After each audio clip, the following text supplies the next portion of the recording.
कथा कहो। अब इस पूरी 4-5 दिन में, 7 दिन में एक दिन धर्म पत्नी का फर्ज अदा करिए, धर्म पत्नी का फर्ज। और वो धर्म पत्नी का फर्ज है पति को। देखो इनके नाम के आगे कहीं नहीं लिखा, वेद व्यास जी ने, कोई महाराज यहां पर आके बोला कभी कथा में कि धर्म पति, नहीं बोला कहीं का, नहीं, क्योंकि संतों को मालूम था, वेद व्यास जी को मालूम था, घर परिवार चलाना है तो झूठ बोलना पड़ेगा, कपट करना पड़ेगा, बेईमानी करना पड़ेगा, प्रपंच करना पड़ेगा, तब जाकर ये घर चला पाएगा। इसलिए पुरुषों के नाम के आगे धर्मपति नहीं लिखा, पर तुम्हारे नाम के आगे धर्मपत्नी इसलिए लिखा कि ये कैसी भी कमाई करके लाएगा, चाहे झूठ बोल के लाए, बेईमानी करके लाए, प्रपंच कर लाए, पर लाकर किसको देगा? अरे बोलो तो, धर्म पत्नी को। और तुम्हें ला कर देगा तो तुम धर्म के पथ पर चलना, उसकी कमाई में से थोड़ा सा निकालना, तो धर्म में, सत्कर्म में, शिव महापुराण में लगाना, तो पति को भी बैकुंठ ले जाना और खुद भी चली जाना। पर माताओं ने उसकी कमाई में से निकाला तो सही, पर शिव पुराण में लगाने की जगह डेंटिंग पेंटिंग में लगाई।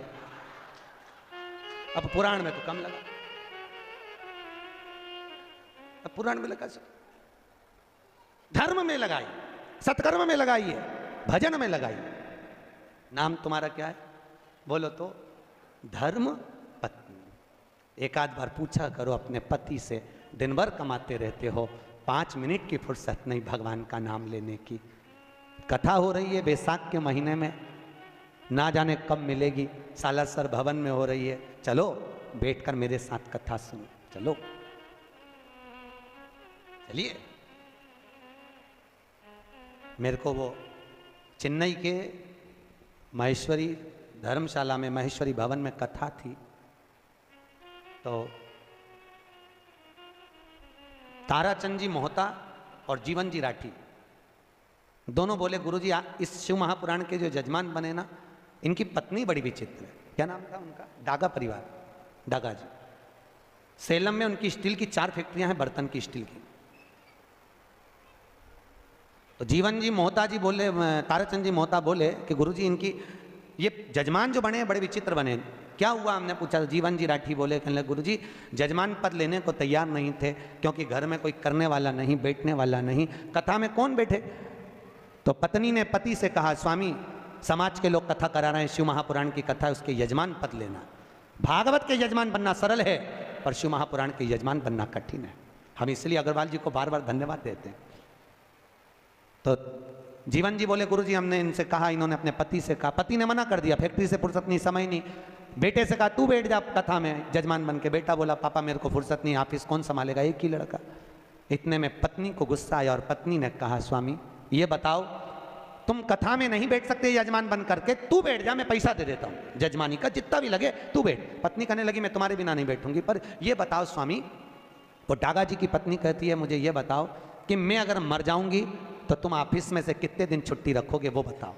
पति कहने लगा फालतू की बात करती है तू, क्यों ऐसी बात कर रही है? नहीं मुझे बताओ कि मैं मर जाऊंगी तो छुट्टी कितने दिन की रखोगे। कभी आप लोग चेन्नई जाएं तो जीवन जी वहां पर, जीवन जी राठी वहां के अध्यक्ष हैं, आप उनसे पूछना, चेन्नई महेश्वर से, आप बताओ कितने दिन छुट्टी रखोगे। डागा जी ने कहा फालतू की बात मत कर, क्या चाहती है वो बोल, कि बस मैं मरूं तब तुम ऑफिस की छुट्टी मत करना, पर 7 दिन शिव महापुराण के जजमान यही समझ कर बैठ जाओ कि मैं मर गई हूं, चलो मेरे साथ बैठो, कम से कम धर्म में तो मैं तुमको। और वो डागा जी ने एक बार शिव महापुराण के यजमान बने और महेश्वरी भवन में 5 साल लगातार शिव महापुराण की कथा करवाई, वही डागा जी ने जो एक बार यजमान। भैया शिव महापुराण के यजमान बनना बहुत कठिन, बहुत कठिन। ना जाने कौन सा पुण्य हमारा इकट्ठा होता है, ना जाने कौन कौन सा दान पुण्य सत्कर्म हमारा इकट्ठा होता है, तब जाकर अपने परिवार द्वारा शिव महापुराण की कथा हो पाती है। ये करुणा, हम तो कहते हैं कंसल जी आपके परिवार में कहीं ना कहीं आपके पूर्वजों को बहुत आशीर्वाद है, पितरों का बहुत करुणा है आपके पूर्वजों की, पितरों।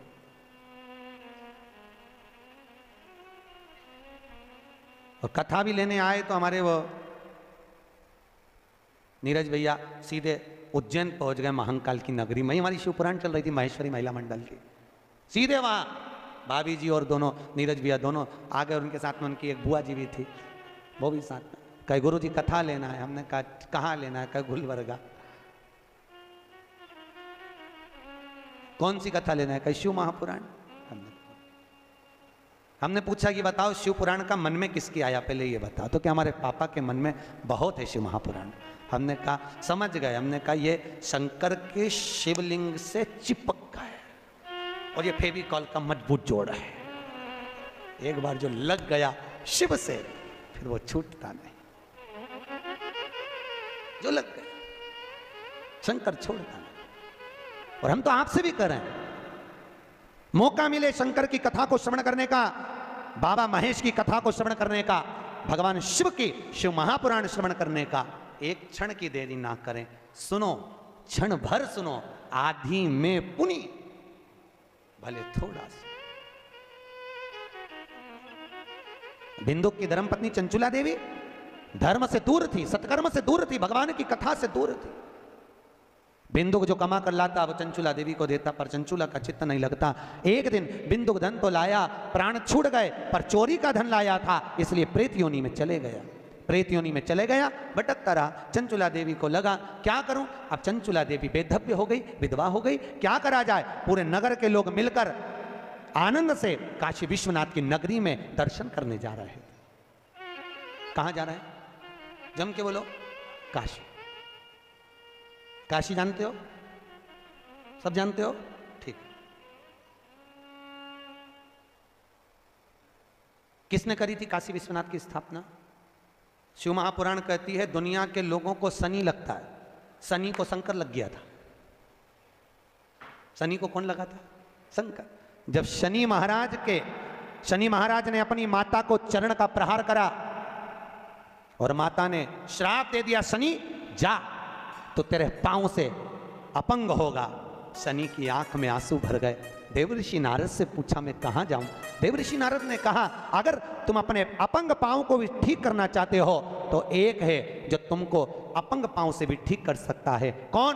तो कि वो शंकर। जाओ गंगा के तट पर जाकर शंकर के शिवलिंग की स्थापना कर कर उसकी आराधना करो। और शनि महाराज ने जाकर गंगा के तट पर काशी में भगवान शंकर का शिवलिंग बनाकर उसकी आराधना करी। और जब आराधना करी तो शिव जी ने प्रकट होकर शनि महाराज के चरण को ठीक करा, तो चरण से शनि ने चलना प्रारंभ करा। आज भी नियम है, जिसको ढैया लगा हो, 7.5 लगा हो, जिसको ढैया 7.5 आदिक शनि परेशान कर रहा हो, एक काजल की डिब्बी ले लो, 21 बार उतारो। जहां जंगल में, वन में, किसी बगीचे में कोई नहीं हो, किसी भी पेड़ के नीचे इतना खड्डा करके काजल की डिब्बी को काशी विश्वनाथ का नाम लेकर दबा दो और मिट्टी डाल दो। जिंदगी में कभी शनि परेशान नहीं कर सकता, कभी भी, पूरे जीवन में कभी शनि परेशान नहीं कर। इसलिए कहते हैं दुनिया को शनि लगे और शनि को शंकर लगे। शनि को सारे नगर के लोग काशी चले। काशी जानते हो ना, अभिमुक्त नगरी काशी, मोक्ष नगरी काशी। माता पार्वती जी ने शिव जी से केवल 2 वर मांगे थे, केवल 2 वर माता पार्वती ने मांगे शंकर भगवान से।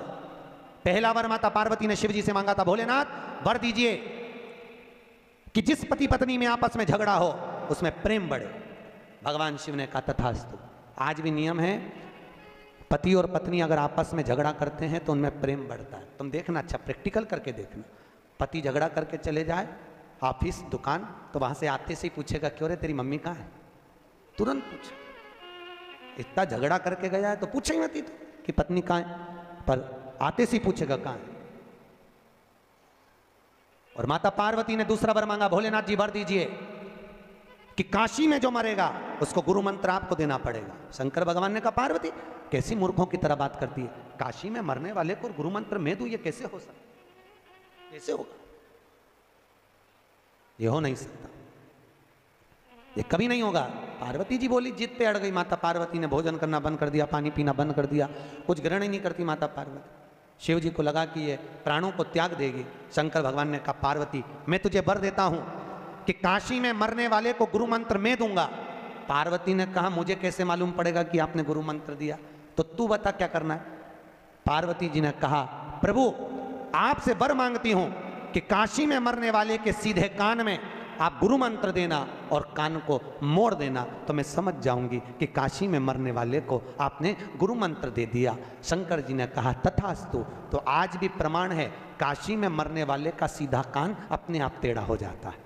आज भी प्रमाण, जिसके काशी में प्राण छूटते हैं उसका सीधा कान अपने आप टेढ़ा हो जाता है, अपने आप। पहले हमको भी विश्वास नहीं हुआ था कि शिव पुराण में ऐसा लिखा है, ऐसा होता है क्या।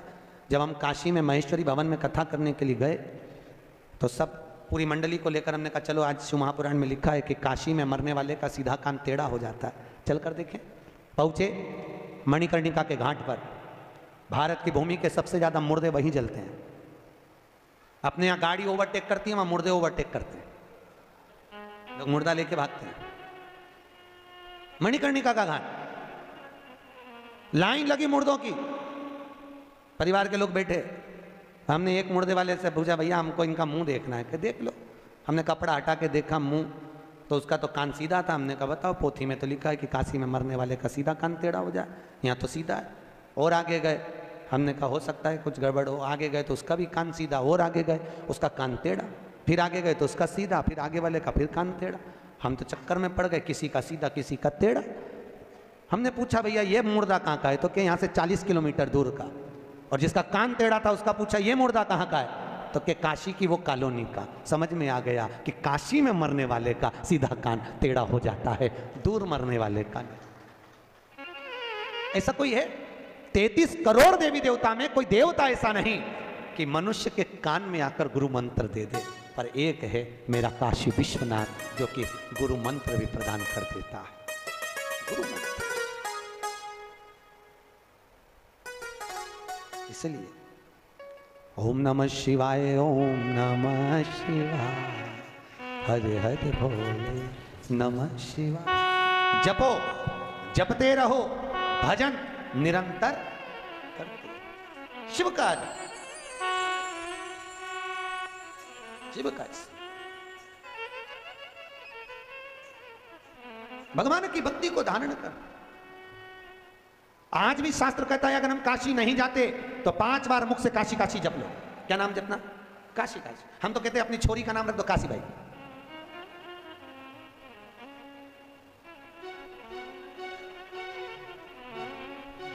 काहे तो गलत काहे का नाम दे काशी।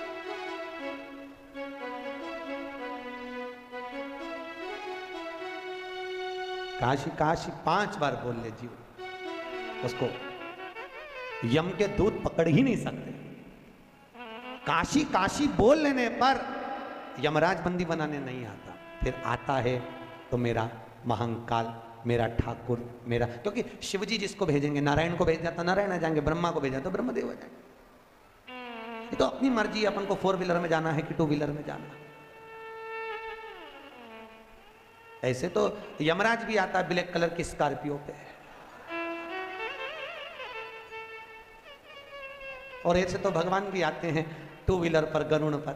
आते कि नहीं आते? अब मन अपना, अच्छा ईमानदारी से बोलो तो 4 व्हीलर में बैठने में मजा आता है कि 2 व्हीलर पे? सत्य बोलना है, 2 व्हीलर पे। क्यों? 4 व्हीलर में पति इधर पत्नी इधर, 2 व्हीलर पे 2 व्हीलर। इसलिए भगवान से कहते रहा करो भगवान कृपा करना, हमारे लिए 4 व्हीलर मत भेजना, हमारे लिए तो हमारा ठाकुर, हमारा काशी विश्वनाथ नारायण को भेजे। जब वो गरुड़ पर चढ़कर आए, जैसे लक्ष्मी पीछे से बैया डालकर बैठे, ऐसे मैं नारायण के बैया डालूं और उड़कर सीधे चले जाऊं, ऐसी करुणा। नहीं, अगर 4 व्हीलर पे जाना हो ब्लैक कलर की स्कॉर्पियो पे तो मर्जी तुम्हारी, मन तुम्हारा।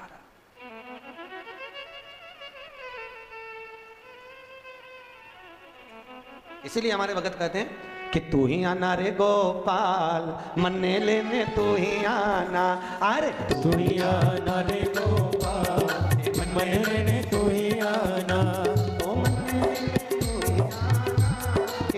लेने तू ही आना, मन्ने लेने तू ही आना, मन्ने लेने तू ही आना। अरे तू ही आना रे गोपाल, मन्ने लेने तू ही आना। आना रे गोपाल, मन्ने लेने तू ही आना। दोनों हाथों से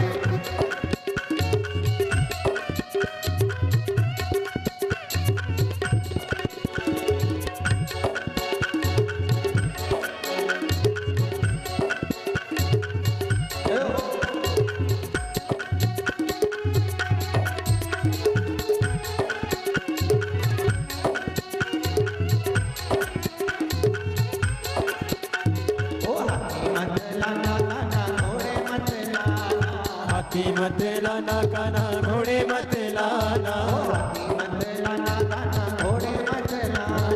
हाथी मत लाना काना घोड़े मत लाना, लाना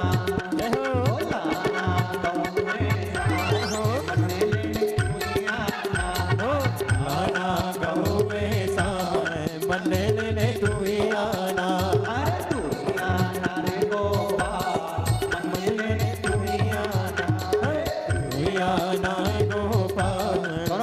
लेने तू ही आना।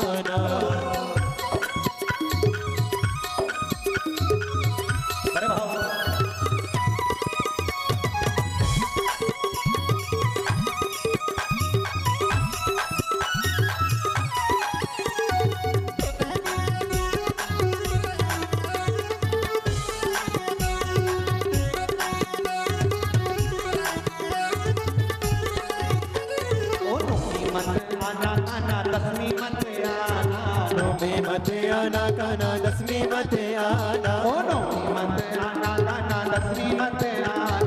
नोमी मत आना काना दसवीं मत आना,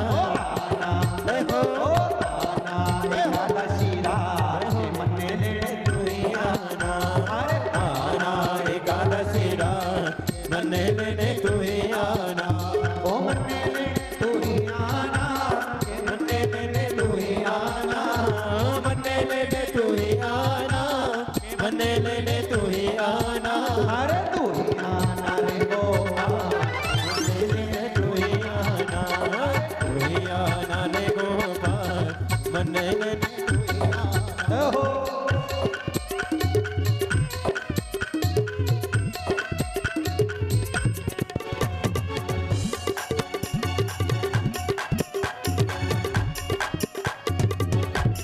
बड़े भाव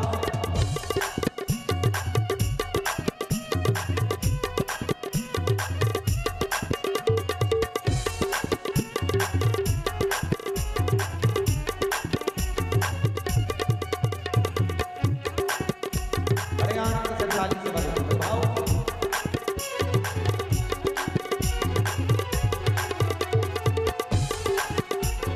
गोपी मत लाना काना ग्वाले मत लाना, गोपी मत लाना काना ग्वाले मत लाना, गोपी मत लाना काना ग्वाले मत लाना, गोपी मत लाना काना ग्वाले मत लाना, बोला बोला लाना राधा सा के मन्ने लेने तू ही आना, लाना राधा सा मन्ने लेने तू ही आना, ओ मन्ने लेने तू ही आना के मन्ने लेने तू ही आना, मन्ने लेने तू ही आना, मन्ने लेने तू ही आना, अरे तू ही आना रे गोपाल मन्ने लेने तू ही आना, तू ही आना रे गोपाल मन्ने लेने तू ही आना।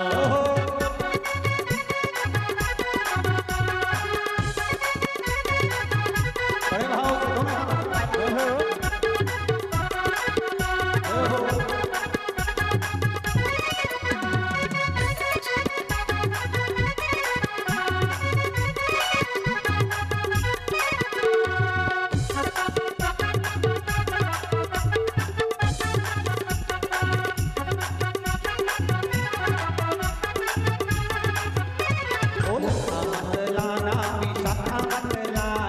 ललता मत लाना विशाखा मत लाना,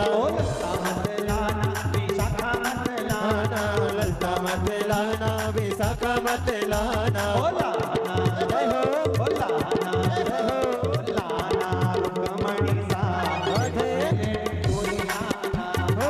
लाना रुक्मणी साथ मन्ने लेने तू ही आना, मन्ने लेने तू ही आना, मन्ने लेने तू ही आना, मन्ने लेने तू ही आना, मन्ने लेने तू ही आना, अरे तू ही आना रे गोपाल मन्ने लेने तू ही आना, तू ही आना रे गोपाल मन्ने लेने तू ही आना, अरे तू ही आना रे गोपाल मन्ने लेने तू ही आना, तू ही आना रे गोपाल मन्ने लेने तू ही आना, मन्ने लेने तू ही आना, मन्ने लेने तू ही आना, मन्ने लेने तू ही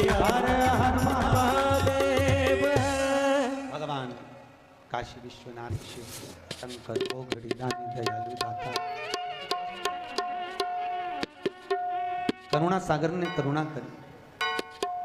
चंचुला देवी आज काशी जा रही है पूरे नगर के साथ, और माता चंचुला देवी ने आज काशी में पहुंचकर किसी ब्राह्मण के मुख से गंगा जी के तट पर शिव महापुराण की कथा को श्रवण किया।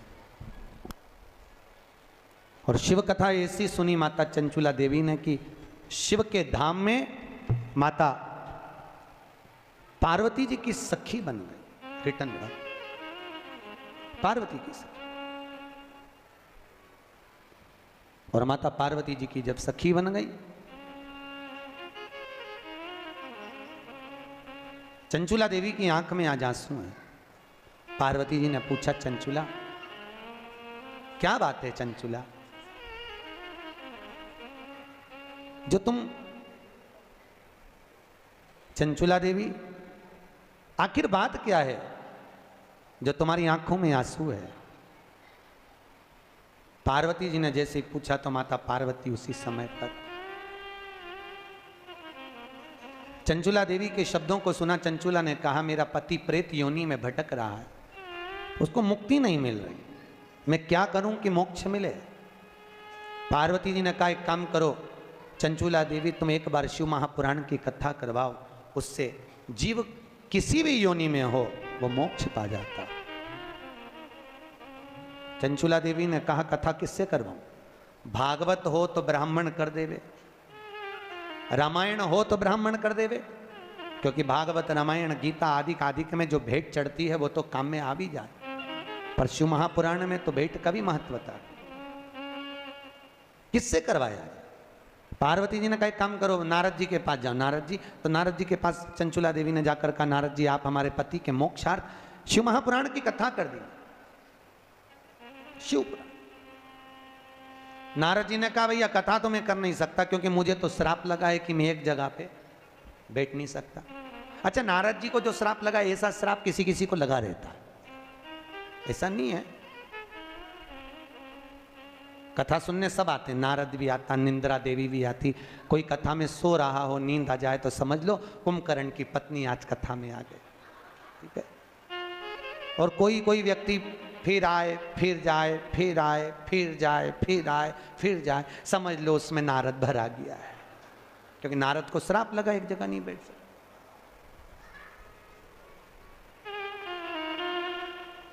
अब नारद जी बोले, कथा में नहीं कह सकता, मेरे को श्राप है, मैं एक जगह पर नहीं बैठ सकता, तो फिर कथा कौन कहेगा? नारद जी ने बोला, मेरा जो मित्र है तुमरूका, क्या नाम है? तुमरूका, वो कहे। तुमरूका जी को देखा है? आपके क्षेत्र में शंकर जी के मंदिर जो होते हैं बड़े बड़े साउथ के, उसमें भगवान के मंदिर में दो मूर्तियां दरवाजे पे मिलती है। एक नारद जी बीणा लेकर खड़े हैं और एक घोड़े का मुंह लगा है और गले में बीणा पड़ी हुई है, करताल रखा है। देखा है ऐसी मूर्ति का दर्शन करा? तो जो इधर खड़े हैं वो नारद जी हैं, जो घोड़े का मुख लगा है वीणा हाथ में है वो तुमरूका जी, वो नारद जी के मित्र तुमरूका। शास्त्र कहता है, जिस नारी का गर्भ ठहरने के बाद 2-3 महीने में वापिस अबॉर्शन हो जाता हो, वापिस बार बार बच्चे गिर जाते हैं और बच्चा पूरा नहीं होता हो, उस नारी को उसकी आकृति के बराबर का जो लच्छा होता है, हाथ में बांधते हो नाड़ा, वो लच्छा नाप लेना चाहिए और नारियल के ऊपर, श्रीफल के ऊपर उसको लपेटना चाहिए। जो नारी का गर्भ ठहर रहा है, गर्भ गिर रहा है, उस नारी का नाम और गोत्र बोलकर लच्छे को लपेट लो। शंकर जी के मंदिर में तुमरूका जी का नाम लेकर वो श्रीफल रख कर आ जाइए, फिर नारी का गर्भ कभी नहीं गिरता, बच्चा स्वस्थ पैदा होता है, स्वस्थ जन्म लेता। तुमरूका जी के नाम का इतना प्रमाण हो।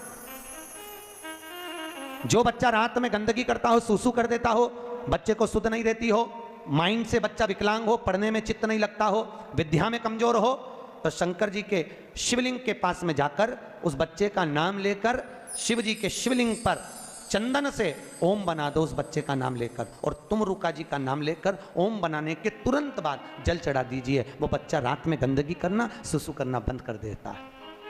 तुमरूका जी का,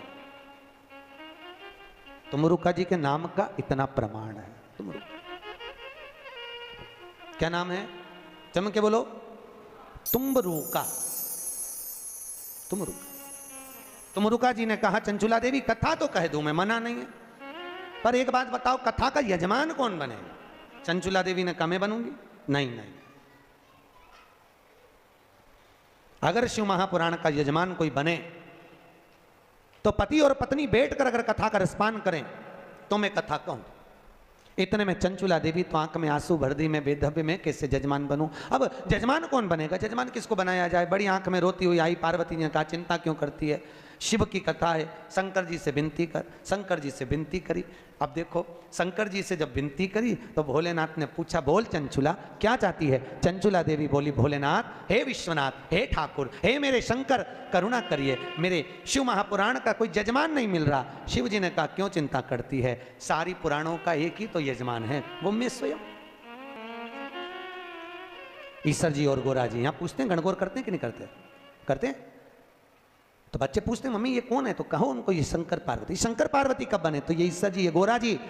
शिव महापुराण की कथा सुनने जब तुम रुका जी के दरवाजे पर गए थे, दोनों 16 दिन तक तैयार होकर गए थे। हमारा तो जजमान से निवेदन है 7 दिन की कथा सुनने बैठो तो शंकर पार्वती की गादी पर बैठकर सुन रहे हो, ईश्वर जी गोरा जी बनकर सुन रहे हो। अच्छे जोरदार खूब झामर झुमके की साड़ी माड़ी, ऐसा जोरदार बोर नथनी झुमका कर दो ना, ऐसा सब पहन के। और जजमान से भी निवेदन है बढ़िया जरा माले में कंठी मंठी जोरदार तुर्रा तुर्री लगा के कथा सुनना चाहिए, है। ये कोई भागवत थोड़ी ना है कि सुखदेव जी सुना रहे हैं और परीक्षित जी एकांत में बैठ के गंगा के तट पर पाने के लिए मोक्ष सुन रहे हैं। यहाँ तो ईश्वर जी और गोरा जी बनकर श्रवण करो और जीवन को सार्थक करो। और आपसे भी निवेदन है, एक से बढ़कर एक साड़ियां धरी अलमारी में, सब धरी की धरी रह जाएगी, कब पहनोगे? कोई कोई साड़ी तो अभी तक नहीं निकली, निकालो और 7 दिन शिव महापुराण में पहन के आ, जोरदार श्रृंगार करके, जोरदार। अभी ईश्वर जी और गोरा जी शिव महापुराण की कथा को श्रवण करने के लिए आ रहे हैं। जोरदार ताली बजाएं ईश्वर जी गोरा जी के लिए। ईश्वर जी और गोरा जी गणगौर पधार रही है।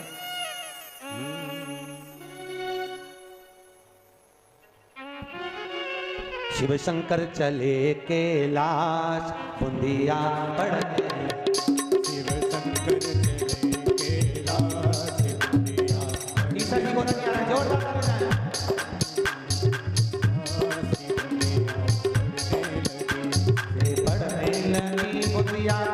बजाएं। पढ़ने लगी बुंदिया पढ़ने लगी है, पढ़ने लगी बुंदिया पढ़ने लगी है, पढ़ने लगी बुंदिया पढ़ने लगी है, पढ़ने लगी बुंदिया पढ़ने लगी है। शंकर चले पढ़ने लगी शिव शंकर चले कैलाश बुंदिया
चले